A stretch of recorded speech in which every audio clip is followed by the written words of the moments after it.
Hey everybody, so welcome and thanks a lot for watching this second Arpligner video. So first I will talk about the updates, and then I will show you a demo session with the new plugin. So the biggest update is that Arpligner has changed, it's no longer implemented in Protoplag, it's implemented as a VST3 plugin, a full-fledged plugin using Juice 7 in C++. So I support VST3 standalone application and LV2, which is sort of experimental at the moment. I'll show that a bit later, so that should make it easier to load, and we also have a dedicated, albeit very simple, graphic interface to edit the various parameters. And so this has been reflected in the README, which is up to date. You can see we have a nice new logo too. And yeah, the README got pretty much longer. We had lots of details in the end about the new options. And so yeah, rather than listing everything here, let's go ahead and jump in a quick session. So here in Bitwig, I'm gonna work a little bit differently. So I have a chord track, and I'm not gonna write MIDI parts myself, so there's not gonna be a clip here. I'm gonna use Scalar 2. Here I've loaded some simple C Dorian mode, so with some simple C Dorian progression that goes like this. What you hear is Scalar 2 digital piano, but we won't be using it. So something quite simple, so we'll set it to DAW sync to sync with the DAW, and we'll set the DAW to loop. So yeah, looping point being 4 bars here, so we zoom out 4 bars, and if I start it, let me just put the piano back.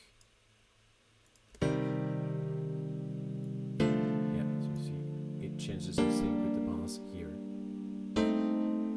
Actually, I don't like this A diminished, stop it. Let's put like a G down here. Let's put an F.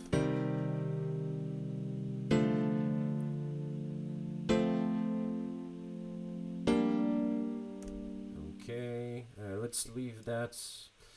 You know what? Let's say that we have 7s. Some more stuff to do. So do 7, F7, and G minor 7. Nice. Okay, so that's it for the chords. After scalar, so it would be pretty much the same.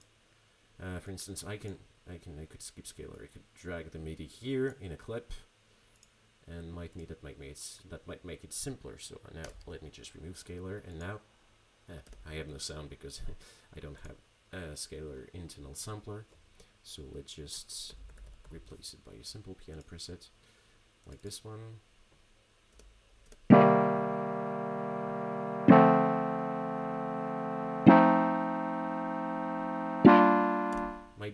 I might deactivate it later, but right now having the chords in the background can provide some context, so it's cool. So, what I do right now is adding some Arpligner instance here. I'm going to show today the new multi-instance mode, so where you can use any device type, because Arpligner, because of limitations in VST3, is still recognized as an audio FX, but it's not an audio FX, it's really a MIDI plugin. So that's the new interface. So the parameters here exposed to the DAW are exactly the same ones. That's just the default Juice interface, which works pretty well in our case. So we're gonna have a look at some of these parameters today. Instance behavior is the first one we want to set. So we want to set this to be the global chord instance. So in that track chords, we put an Arpligner on that track, and we set it to be the global chord instance. The rest of the settings will remain fairly straightforward. For global chord instances, only the first 2 parameters have some impact. So they determine what to do when no chord notes are being received, or when a single chord note is being received. So I will leave it as default, which is to latch the last chord when we stop receiving notes, and to transpose last chord when we have a single chord note being received, which could make it easier to write progressions with some harmonic planing, that sort of stuff, when you have the same chord that repeats, but just transposed up some semitones or down some semitones. The second one here is the global chord track look ahead. I will leave it as 15. This should introduce some plugin delay compensation, which will make sure the chords are updated before the patterns actually come. We'll see later how it goes, but 15 is a nice default usually. So I don't know in your DAW, but here, let me just reactivate it, deactivate it. So yeah, it shows here that 15, it should show 15 milliseconds. Sometimes the computation is a bit off. Okay, let me just increase that. How did it goes? 9 milliseconds, okay. Okay, it's not exactly what I did, but it's like, it's, you know, it's still good. So yeah, it means that this track will introduce a slight delay when compared to your other tracks. That's normal. When you have perfectly synchronized MIDI events, you don't have really a choice rather than introducing a little bit of delay. And we're using the dual plugin delay compensation here to do that. So here I'm gonna start another Arpligner instance. Arpligner here, and this time it's gonna set to it's going to be set to pattern instance, and it's going to automatically follow the chord instance we have. So now what I can do is just to make a simple MIDI pattern here. So keep in mind, by default the first degree of the chord is C3, so I'm going to do something pretty simple, just that, just a pattern of 1 beat long that will repeat. And now if I start it, don't do anything because of course I don't have a synth next to it. So devices, any device type, polymer, and let's go.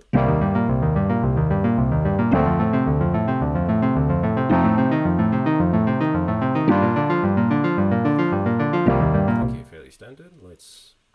So you see, it just goes up the chord degrees one after another. So let us now make this pattern longer. We will just double it.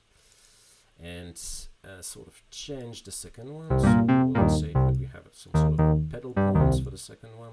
You know what? Let's make it even longer and to emphasize this pedal point. So this one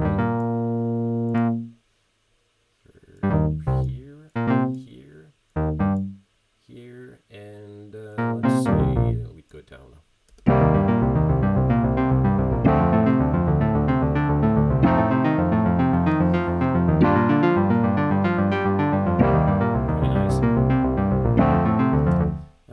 Okay, what can we do now? Velocities still work the same than before.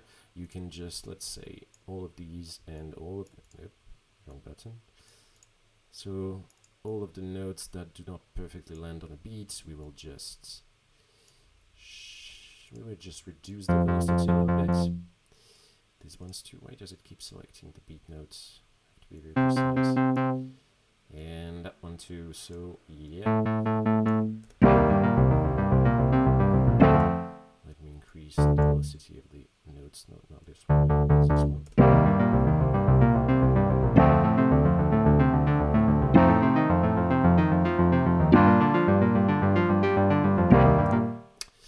Okay, that's it for velocity. Could be a bit, yeah, I know. You know what? Let me just set the velocity to modulate the cutoff.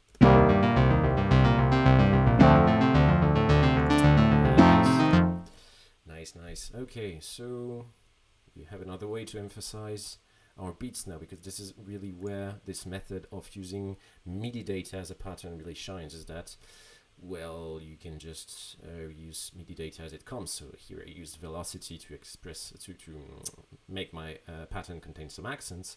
But another way to accent notes is, for instance, to introduce repeats. So I can just, what are you doing? I can just introduce, here I have a repeat to accent, to make an accent on that beat. Here I could, instead of having a repeat, I could play several notes.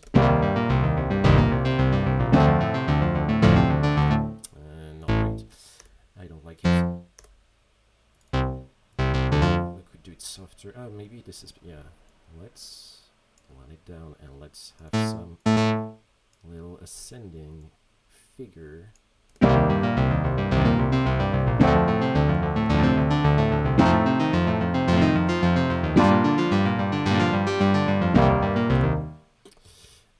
Yeah, funny enough.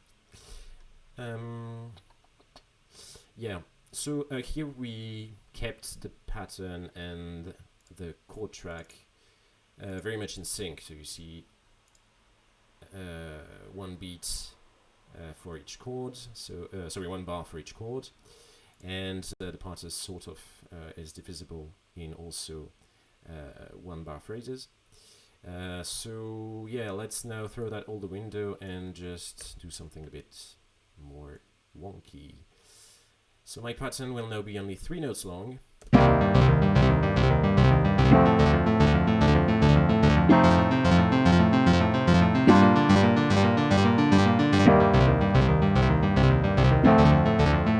So the pattern is only 3 notes long, so we sort of have a polymeter here because the chord progression is written in 4/4, but here the pattern is sort of 3/16.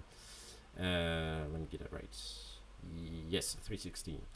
3/16 with the ratcheting here to 32 notes. So let's just, for instance, do that and repeat the content, double the content, because I like it to change a bit more often, but the structure will remain the same. So we still have 3/16, and we still have repetition of this 3/16 motif. And now let's use that stack note. That's a bug I will have to fix. Some pedal point again. Let's go down.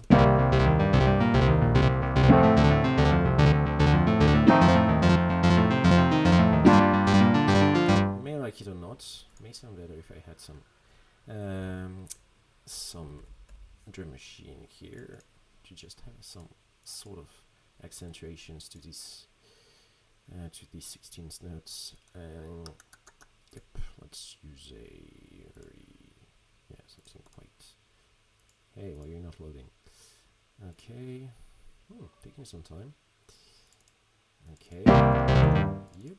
So and we'll do the same here, and I will just use the. Where's my kick? What is the preset I loaded? Okay, let me change to the acoustic drum kit one. That's gonna be better. Yeah, that will do. So,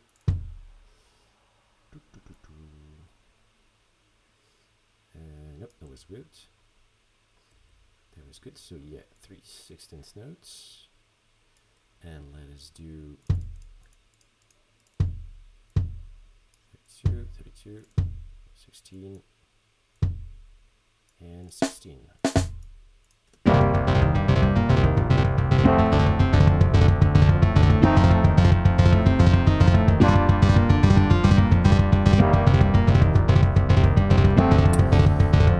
You may like it or not. Astute watchers who are versed in progressive metal might tell me in the comments which song this rhythm is completely stolen from. Let's go back to what else we can do. So here I express my pattern by using each semitone. So I started from the C3 note, which is the first degree, C#3 is the second degree, G3 is the third degree, and so on and so forth, and by default it will transpose. So here my chords are always contain always 4 notes, so in my patterns I can always go up 4 semitones before going back. So if I, for instance, use the 5th, you can see it's the same note but 1 octave above. And same if I were to go down by 1, 2, 3, 4, 5 notes. Oops, sorry. 1, 2, 3, 4, 5. So again, same notes, 1 octave below. And of course, that note will always be the root note of the current chord. So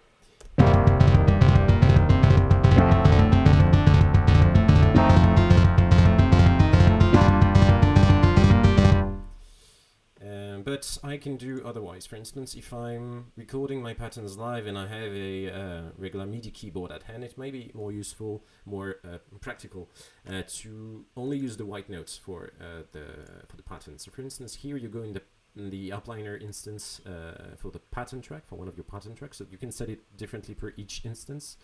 For instance, if you have several if you have different instruments or different live players at the same time. And here you would say, you would change the pattern note mapping, and you would say weight key to degree. So if I do that this way, nmap node behavior should be silenced, and if I don't touch my pattern, you can see some nodes are silenced, and nodes are just silenced. We don't hear them anymore because they are not mapped anymore. You could say that you want them to still be mapped to something. So for instance, use as is will result in some chromaticisms because that C3, which is not mapped, C#3, sorry, which is not mapped to anything, will be outputted exactly like a C#3.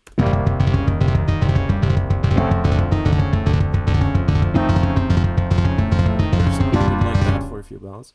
Could be used. And these parameters are automatable. So creatively, you may use them creatively and choose to, for instance, change from one bar to the next this behavior. Maybe I'll show that in a future video. But yeah, the default was really silence because that's the least surprising option. And so transpose from first degree is a nice one. It allows you to make your pattern, or at least the unmapped nodes of your pattern, to act like to be dynamically transposed from the root node. So your nodes might be easier if I just switch to always leave key unmapped. Here it means nothing is ever mapped, and therefore we always default back to these unmapped nodes behavior. The README of the project describes it a bit more. So what that will do, it will just transpose the nodes from the first node of your pattern. So this is how it will sound from the first node of your chord.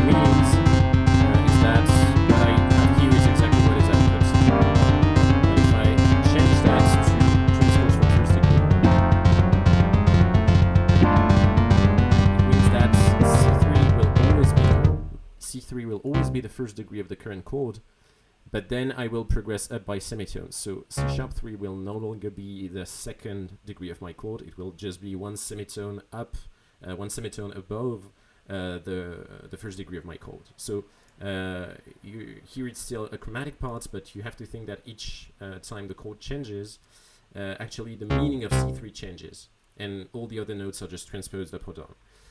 So this is something that allows you to vary a bit. You still stick to your chords, but you can play notes that are outside your chords. And so this is an option. I might be interested to see what people do with it. I use it quite sometimes. It's not what the plugin has been developed for, but I think it's interesting to have it. So yeah, let's go back to something a bit more geared towards user friendliness of the plugin. So this is something that has been requested by the first user of mine, Paolo Falcao. Thank you, Paolo, if you watch this video.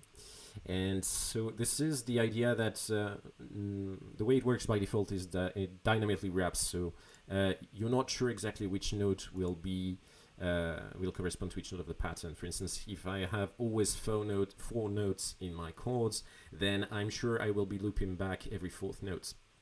But if my chords vary in length, it might be a bit more difficult to know exactly where my octaves will land.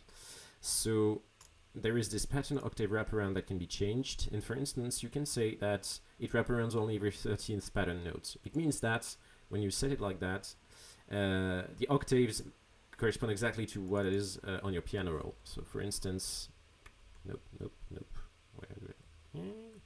Okay, that's too bad. Okay, so for instance here, a jump of one octave will correspond to a jump of one octave in the final sound. So if I just let me just go to something a bit more regular here. Let's go back to some, and I will just mute the kick. So for instance, in that mode, if I say I want C3, I'm using C3 then C4, so C3 is still first chord note because the reference is still C3.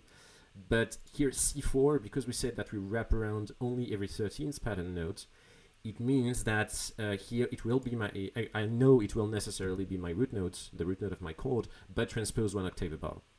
And this is where the unmapped notes behavior starts to kick in, because of course my pattern is only 4 notes long. So for instance, if I do that, let's say I do something like that,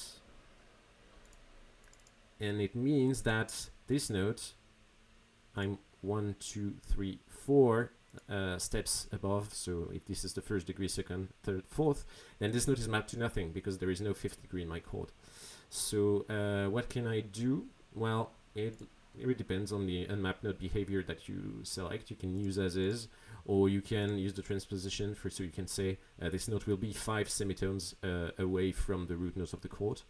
Or there is also an option that I will rework a bit maybe in the future, which is to play all degrees up to notes. So it plays the entire chord. Here, this note you can hear, it is mapped to several notes at the same time. It plays so to this part of your piano roll, this one, which is not mapped.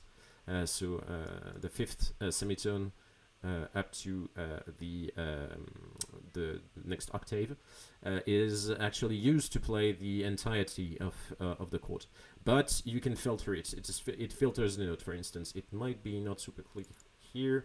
Yes, for instance, my chords go up to F3. So if I were to use that note to play, for instance, here, it will only play all the chord notes that are A2 or below A2. So here, for instance, it would cut off this note. Here it would cut off these 2 notes, and here it would cut off these 2 notes, and this one too. So it gives interesting results, really. But it's a bit hard to wrap your head around it, so that's why it's something that I might change in the future. Oops, always leave it mapped. No, we're back to semitone to degree, because we want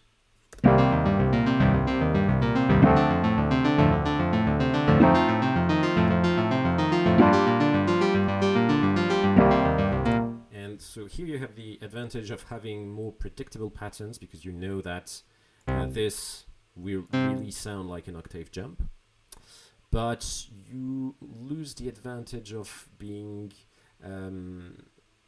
agnostic of the total number of notes in your chord. And I wanted to still be able to do something with those notes that are left unmapped, because if I use them, for instance, let me extend that. If I say I've written a pattern like that, it means I want in my end result that there is some note that sounds when I hit that, because the pattern is sort of dictating the rhythm, and the chord track is dictating the harmony. So if the pattern contains notes here, I want these notes to sound. So that's why this behavior is settable to various settings. So if you really want, you can set it to silence, and then the notes will just not sound. Or you have various options to still have them do something which still makes sense regarding with respect to the current chord. So that's something that will develop a bit more in the future.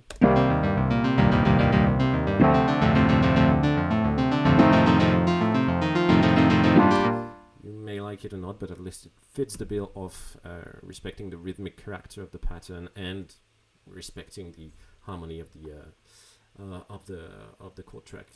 So yeah, that's it for this new video.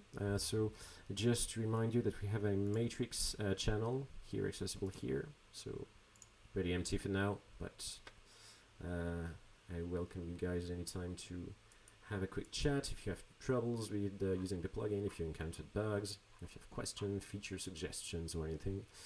And until next video, thanks a lot again for watching, and have a nice day, evening, or whatever. Bye.